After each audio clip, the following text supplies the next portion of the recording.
Let's say that in a split second, all of Earth's oceans were replaced by sand. What happens next? In an instant, the world is shockingly different. The most significant change is the sudden absence of all water from the oceans, replaced with dry sand. Beaches that were once tourist hotspots now mark the beginnings of vast dunes, stretching as far as the eye can see. Coastal cities are in for a surprise. Ships in harbors immediately find themselves stranded. The captain of an unfortunate tanker, stuck a couple hundred feet from the dock, regrets his bathroom break as he realizes they'll now have to carry their load the rest of the way. If you're at the beach or anywhere near an ocean, you'd see people gathering, scratching their heads, and then asking each other what happened. Then smartphones would pop up as people searched for answers on a local online newspaper. Unless, of course, you're Gen Z. In that case, TikTok is the solution when trying to solve life's confusing problems. But then again, you wouldn't have noticed yet. Everything else would seem normal for now. Well, for the most of us. You might think with the oceans gone, things would become chaotic immediately. But in fact, things would be eerily quiet at first. For starters, coastal areas wouldn't be hit by immediate disaster. You'd get a peaceful half hour or so to walk on the dry ocean floor. Weirdly enough, the air near the former ocean is less humid. In fact, you might feel like you're in a desert because, well, you are in a desert now. But behind this eerie calm, there's a major problem brewing. Ocean currents, which regulate global temperatures and climate, are gone. This quiet is the calm before an absolute storm of climate chaos. Within an hour, you'll notice another problem. The weather is beginning to get really weird. The oceans, which once acted as giant climate regulators, no longer serve that role. Without the massive evaporation from their surfaces, the global water cycle grinds to a halt. No more rain. The atmosphere still has some moisture in it, but it starts drying up rapidly. The plants and animals, depending on rainfall, are in serious trouble.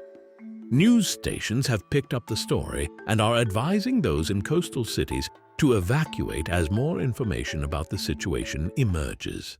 Of course, we humans tend to panic when nature stops behaving the way we expect it to, and we're only 1 hour in. By the end of the first day, it starts to sink in that this isn't just a weird weather anomaly. This is the new normal, and people react accordingly. Panic spreads as scientists explain that the world's oceans aren't coming back. Global shipping halts, and you realize that your Temu order of dog-shaped cable holders isn't coming anytime soon. People all over the world rush to their local stores to hoard all the water they can find. The water in your sink has been turned off by the government in an effort to ration what is left after TikTok has started spreading the survival hack. Hoard tap water before it's too late. Boomers missed out on this one, as traditional news outlets were late to cover that story. Some seek freshwater sources, such as rivers and lakes, to gather water resources. Rivers are still flowing, for now. But without the oceans feeding into the global water cycle, and with people draining them, rivers won't last long. The gridlock caused by the mass evacuation from coastal cities is starting to clear up, leaving only the toughest hardasses who refuse to move. Meanwhile, the sand that now covers the ocean floor begins to shift with the winds. Dust storms from these massive, exposed desert areas become a serious problem, blanketing coastal cities and blocking out the sun. 1 week in, and the temperature changes become brutal. Without the oceans acting as a heat sink, temperatures spike. Coastal regions used to fresh ocean-cooled air now face baking heat during the day and freezing cold at night. The deserts on the ocean floor heat up quickly, creating some of the hottest spots on the planet. You know how deserts tend to have extreme temperatures? Well, imagine a desert the size of the Pacific Ocean. This is now a death zone where no life exists. This change also affects wind patterns. The weather is no longer remotely predictable. Heat waves, freak storms, and cold fronts all collide with no ocean to moderate their chaos. There is a huge housing crisis ongoing. 3 billion people who lived in now almost abandoned coastal cities are in need of new homes. Large housing camps with terrible living conditions are being built in inland cities as temporary solutions, and things are about to get even worse. 1 month in, and the consequences for life on Earth start getting devastating. The world's oceanic ecosystems, which host millions of species, are gone. The fish, whales, and everything else that depended on the sea is extinct. With the collapse of marine ecosystems comes a collapse in the food chain. Millions of people around the world depend on fish for protein. But now, they have sand, which, as you might guess, isn't great for a healthy diet. On land, the changes are also catastrophic. Without the stabilizing effect of oceans, ecosystems everywhere are destabilizing. The first plants start to die off due to lack of rain. Animals dependent on those plants also not doing great. Human civilization begins to fray at the edges as food shortages become widespread. 6 months in, humans are starting to make serious changes to survive. Coastal cities are now ghost towns, abandoned due to unlivable heat and dust storms.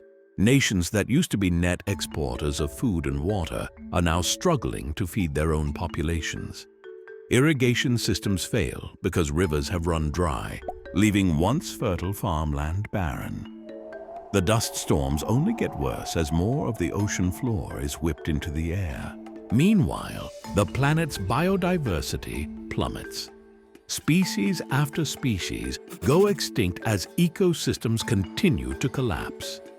Earth is rapidly turning into a desert planet. A year in, Earth is barely recognizable. Growing deserts are dominating the landscape. With the global climate shattered, human civilization is in tatters. Millions of people have died from drought, famine, and extreme weather. The survivors cluster around the remaining freshwater sources, but even those are drying up. Humanity is about to enter its final, horrific chapter. In a decade, the Earth is still spinning. The sun still rises and sets. But the world as we know it is gone. Earth's population has decreased by about 90%. Small groups of survivors persist in isolated areas.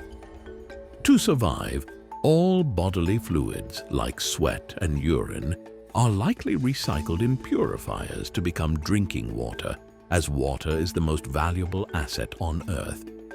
Food is equally scarce, with the diet consisting mostly of genetically mutated, drought-resistant crops, insects, and lab-generated meals.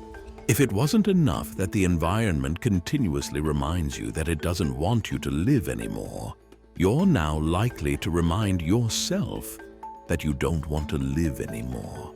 Life is all about survival. The remaining groups of people face extreme challenges, including climate change and never-ending resource scarcity. Within 100 years, humanity's final breath is likely to have been taken, and all that is left is a growing desert burying the evidence of all life that once was. Earth is turning into what Mars is today, a lifeless desert. Speaking of terrible places, there is a place worse than the sun to ride a bike. Find out where in this video.